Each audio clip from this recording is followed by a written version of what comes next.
Hi, today we're going to be talking about the buy or buy, an investigation on the impulse buying behavior of Filipinos from Generation Y and Z on e-commerce platforms and its human resource implications. Today we have Darren Briones, Keisha Cruz, Ninyon Sayok, and Nayatan Yatan. First, we'll talk about the overview of our presentation, which includes the introduction, the RRL, research framework and design, methodology, quantitative and qualitative study, synthesis and conclusion, as well as human resource implications. We'll first talk about the introduction. So we have the background of the study, which shows how the history of spending shows as time passed, the propensity to spend increased, as well as a greater variety of goods. And we don't have not just more spending, we also have a much more frequent rate of spending. And that's all having to do with Industry 4.0, which essentially digitalized our commerce. It has made things a lot more efficient and a lot of things more convenient, which is why for previous business owners, lots of obstacles were brought down with the advancement of social media and what came with the Industry 4.0, which is why it's a very simple process now for consumers to go online. The ability to search for anything, just to order online. You just need your device and internet connection in order to order something online. And this is why we have e-commerce as the new normal. With electronic commerce between buyers and sellers, transactions are now made a lot more efficiently and quickly. But at the same time, we see the consumers are now flowing to online platforms to buy their goods. But as we see this behavior, we also see how they're very complex, how it's influenced not just by internal factors, but also environmental stimuli. And in online shopping, this behavior called impulse buying. And despite it being well-known and utilized in businesses, it's a lot more prevalently seen in the online commerce, online platform. Next, we'll talk about the statement of the problem. Given the spread of use of online shopping platforms, the temptation to succumb to impulse buying behavior is greater now more than ever because of the ease of its use, its accessibility, and convenience. Hence, there's a growing need to understand this phenomena further for the benefit of consumers and companies in the e-commerce industry. Hopefully, our study will be able to answer the following questions flashed on the screen, which is first to determine the factors that induce consumers to impulse buy. Second, to ask if consumers internally process factors before they perform responses, and if so, how and why do they do this? Lastly, is to determine how the consumers create purchasing decisions on online shopping platforms. So by doing this research, we can provide explanation and description on human behavior in relation to their online purchasing, which most of us do not really pay attention to even when we do it quite often.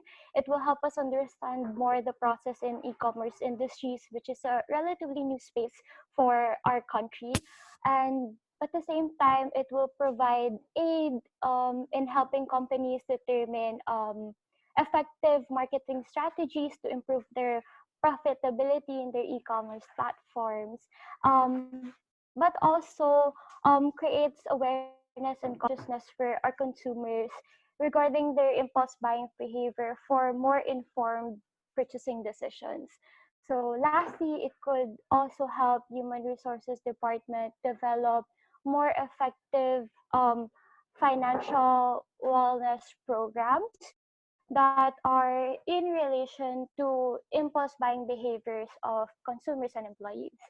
So this study will utilize a quantitative and a qualitative analysis in order to understand the purchasing behavior of consumers.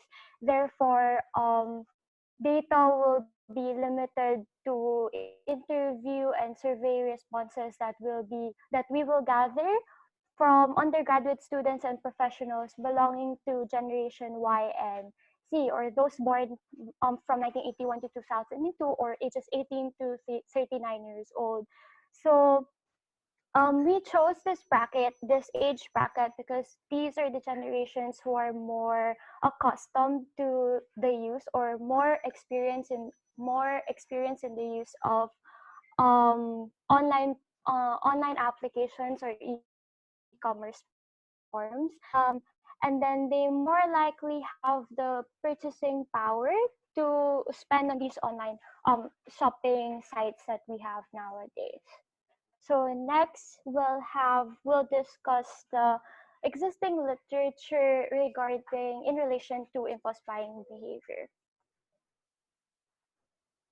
As an overview, there have been a lot of studies, and regardless of the methodology, what we want to emphasize is that researchers have pinpointed specific internal and external factors that influence impulse buying. And with this, the gap that this research will be covering is new ways to measure and validate consumer behavior in the Philippine and demographic context. And to discuss the hypothesis development, we have the next slide. Okay, so the hypothesis development. So first we had to look at the different factors of e-impulse buying that were commonly used in studies, and these were utilitarian and hedonic browsing, environmental stimuli, and e-commerce facility. So utilitarian browsing is defined as a type of browsing that utilizes goal-oriented behavior. Hedonic browsing, on the other hand, is a type of browsing that focuses on the entertainment and emotional worth of shopping. Environmental stimuli is composed of promotions and product recommendations, and the e-commerce facility refers to the website navigation and visual appeal of shopping websites. Based on these factors, their definitions, and also the way they were interpreted and used in current study, we were able to come up with the four hypotheses below. Number one, utilitarian browsing negatively affects online impulse browsing. Number two, hedonic browsing negatively affects online impulse browsing. Three and four, promotions and recommendations positively affect impulse buying. And number five, the ease of use of an e-commerce facility positively affects impulse buying. So our research will be heavily guided by these hypotheses, and we will learn more about the results later. So moving on to the research frameworks, a lot of the studies use the SOR framework. SOR stands for stimulus, organism, and response. So the underlying idea behind the SOR framework is that certain responses in individuals are built on the stimuli that are present and how they are processed internally by the organism, which is the individual.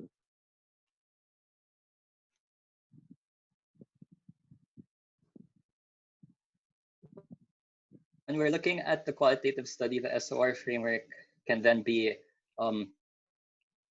specified as such, which covers the stimulus and organism, the shopper themselves, and their response, the actual decision or the tendency or impulsivity. Next, we have the impulse buying episode framework, which shows us the flow of a shopper from the experience of an urge all the way to the post-purchase dissonance. This will help us better analyze and gain insight from the behavior of our respondents. For the operational framework, you can see in the next slide that it combines the SOR framework and the mediation analysis. Quantitative operational framework, we have the SOR and impulse buying episode model, browsing moment, purchasing moment, and post-purchase dissonance from the existing SOR. So the qualitative operational framework makes use of the SOR of Merabian and Russell, as well as the impulse buying episode framework of Mittal, Sondi, and Chola. So by combining these two frameworks, we'll be able to deconstruct the 5 important stages of consumer behavior in online platforms, for us to determine and explore more on what triggers impulsivity and what triggers impulsivity, what factors affect purchasing decision, and what experiences or how does a consumer see or view one's own purchasing behavior online. So next, we'll have the classification and relation to measure of the impulse buying episodes. What we did here is that we just matched the SOR of the episode to our questions that we administered in terms of the interview. And this is the mapping, as can be seen. From here on, we'll be talking about the methodology beginning with the quantitative method. Okay, so for the methodology, we have a parallel convergent approach in which we used both qualitative and quantitative methods. So to discuss the quantitative method, data collection was done through a 5-point Likert survey. An analytical method utilized a mediation analysis to determine direct and indirect effects.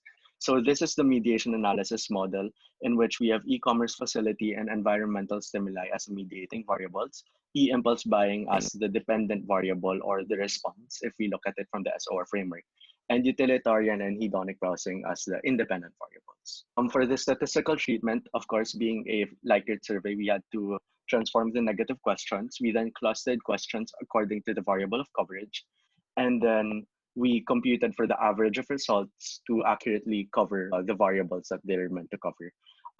This is a list of our variables. Utilitarian and hedonic browsing, e-commerce facility, and environmental stimuli were earlier discussed. So just to clarify, e-impulse buying in this study is defined as the instance in which consumers feel a sudden and persistent urge to immediately purchase something.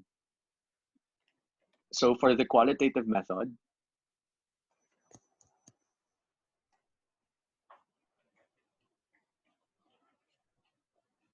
For the qualitative method, we have interview as data collection method and the matrix and data structure format to analyze our data. Followed by, this is the analytical method, first order concepts group, and then further into themes, and then us finally into outcomes. The study results will start with the quantitative study again. okay, so for the descriptive statistics, we had 116 respondents versus the 84 required. The mean age was 21 years old. 73 respondents were female, while 40 were male. 77th percentile of respondents reported a monthly income of 18,000 or lower, and the most frequent income level was 6,000 to 12,000. For Cronbach's alpha, all 35 questions used in this study were found to be internally consistent, having a Cronbach's alpha of at least 0.80. These are the results of our mediation analysis. Just to further process the mediation analysis, we simplified the findings into these: hedonic browsing and e-impulse buying.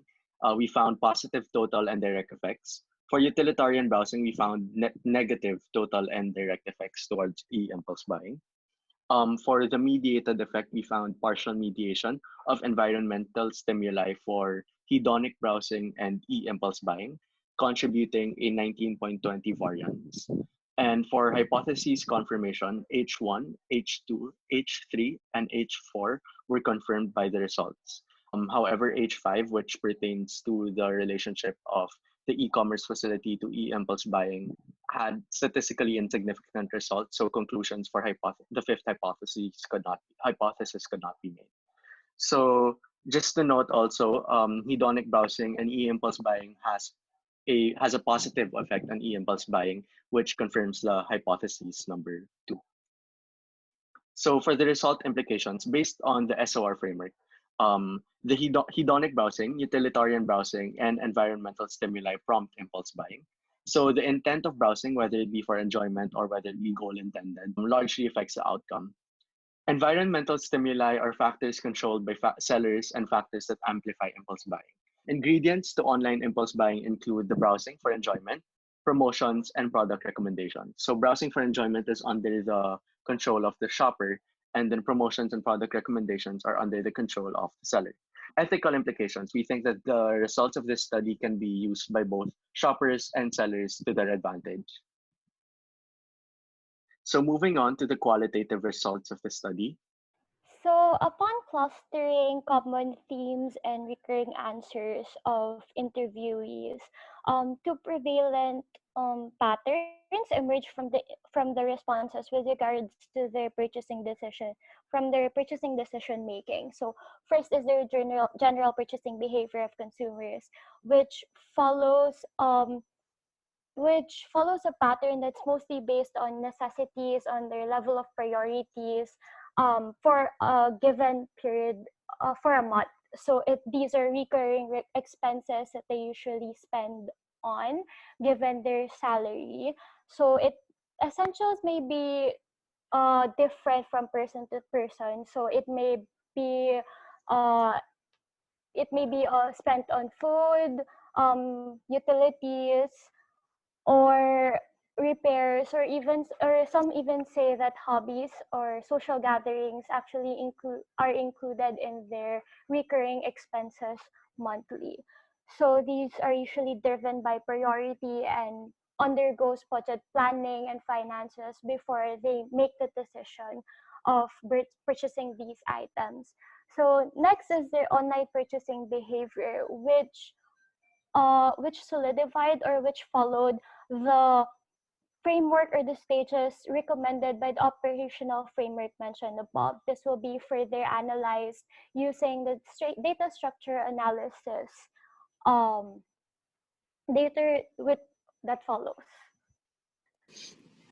Like previously said, the data structure format was used to cluster common and recurring themes from the survey and insights from those that we interviewed. So, for example, our first concept that we were able to find the recurring theme was the routine purchases, which is basic and recurring purchases, expenses of the people that we were able to survey. These are things such as food, rent, medicine, utilities, household contributions, and personal essentials, which are automatic purchases for um, the survey takers. Next is non-urgent items. So when they are shopping online, these are the things that the consumers seek in order to purchase good items. So these are things such as product availability, discounts, promotions, ads, scheduled sales like flash sales are things that they look out for, both in the interview that we did as well as in the survey. As well as that, our third concept is the psychological and emotional impact. So it basically encompasses the customer sentiments that was discussed in the paper, which are things that are the enjoyment of browsing online, the excitement and anticipation from delivery, as well as the accomplishment of being able to buy something good, but also the anxiety of waiting for the item to come to our doorstep. Next.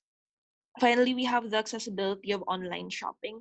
So in e-commerce, these are the features that are very well liked by the respondents and the survey takers. Things such as the inclusion of information, products, seller reviews, product alternatives, features, as well as the convenience of the interface. These are the things that help them induce impulse buying. It helps them because of the ease of everything on the platforms. Next up is the synthesis and conclusion. To synthesize this parallel convergent mixed method, we have the SOR framework again, showing the quantitative and qualitative study results. Starting with stimulus, we see that environmental stimuli increases the likelihood of impulse buying, where the things diverge are that qualitative respondents, the interview respondents, use this stimuli to make more informed decisions through the information that they have, and because e-commerce facility, the interface, contributes to the security of their purchases. While for the quantitative study, the e-commerce facility is insignificant.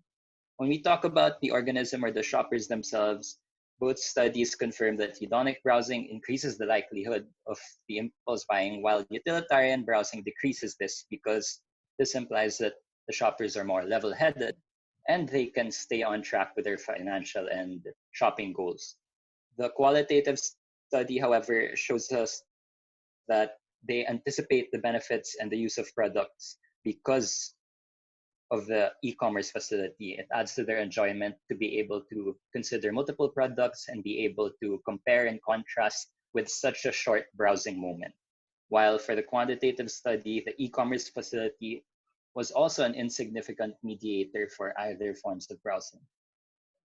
And for response, both the hedonic browsing and environmental stimuli induce e-impulse buying in either studies.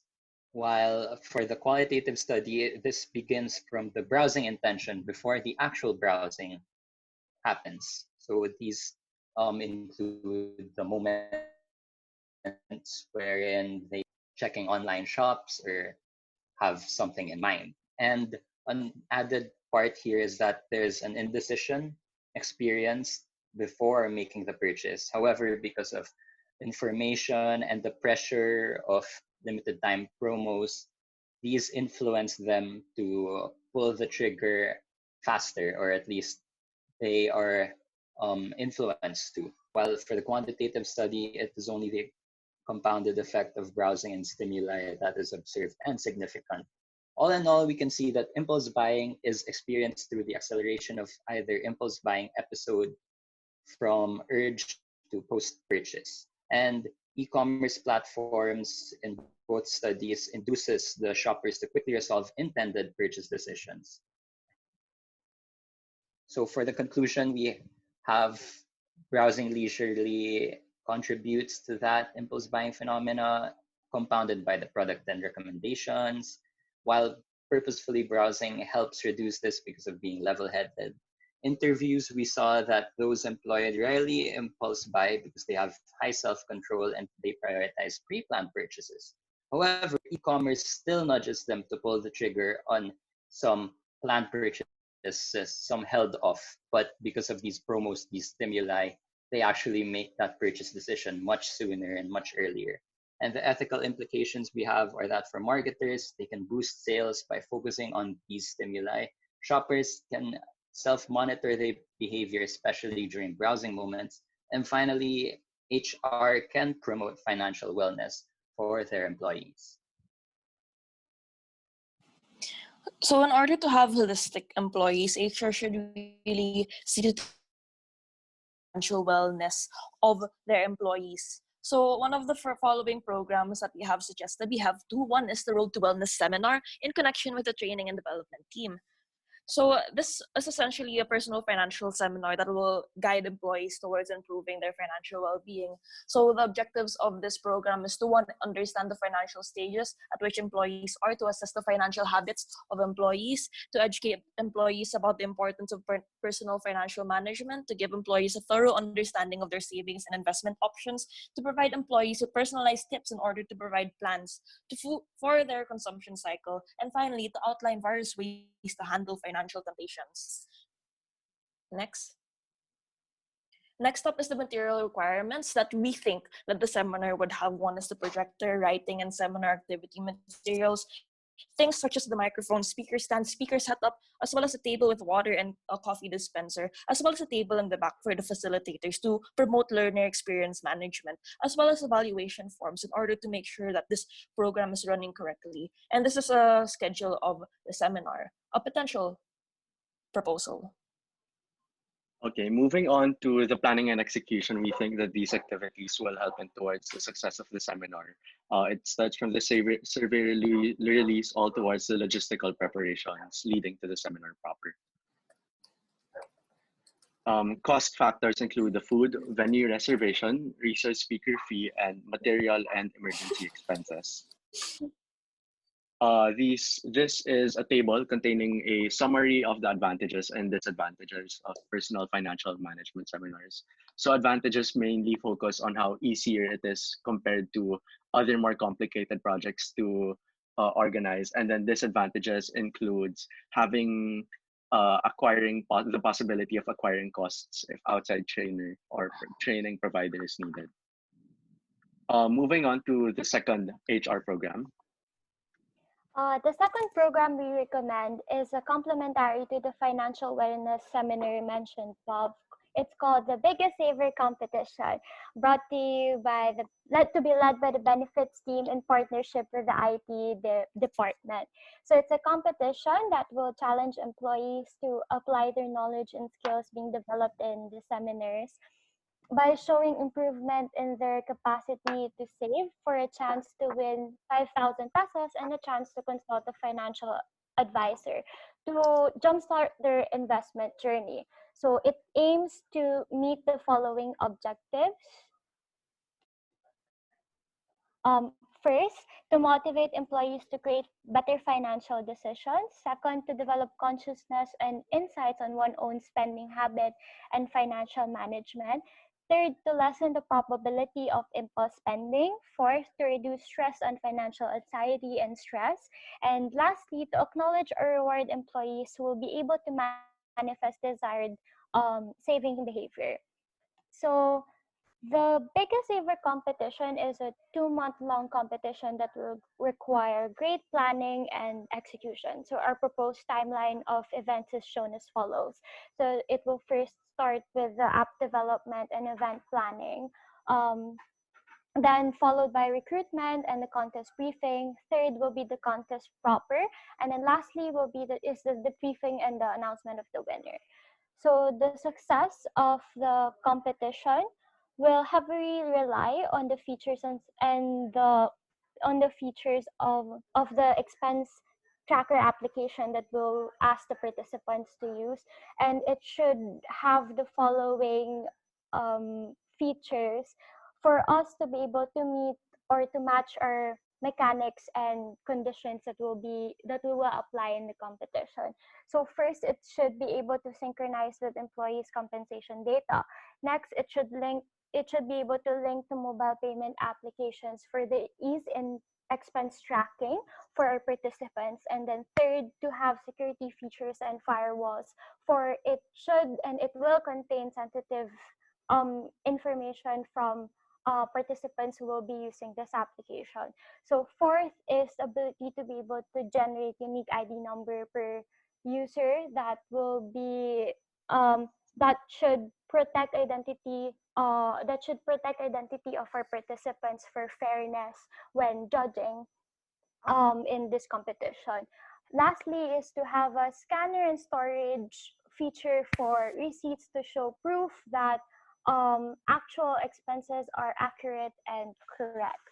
So our proposed expense tracker categories are the following. So it should first is housing, utilities, transportation, education, medical, groceries, and others.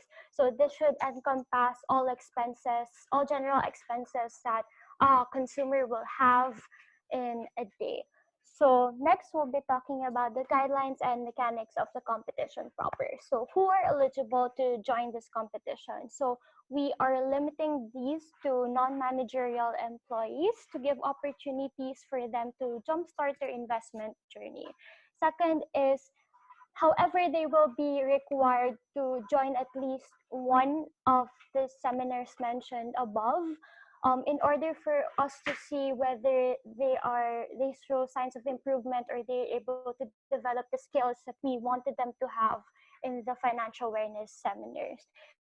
So the second part is the registration process, which they can register through the link provided on the screen. And then confirmation email corresponding to instructions like application, downloading the application, and then confirming your participation for the contest and receiving your unique ID number as your label for that competition.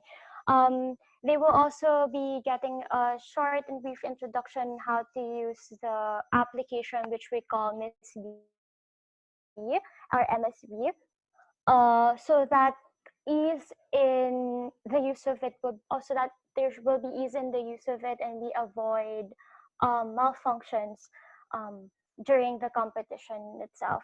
So third is the preliminary round and the competition proper. So the competition proper the expense tracking period will cover a span of 2 months, wherein the first month will be our preliminary period where they track their expenses with no financial management knowledge. And then the second period should come after their attendance of the financial awareness seminars, for us to show if they can actually improve their savings after attending those and applying the learnings that they will have.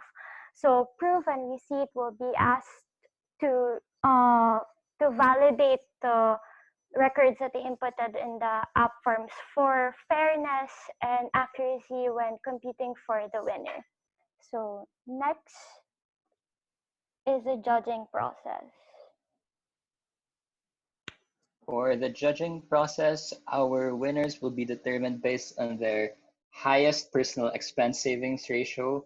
And what this formula tells us is that their second month savings should be higher than their first month, which means that their second month expenses had been lower than their first month.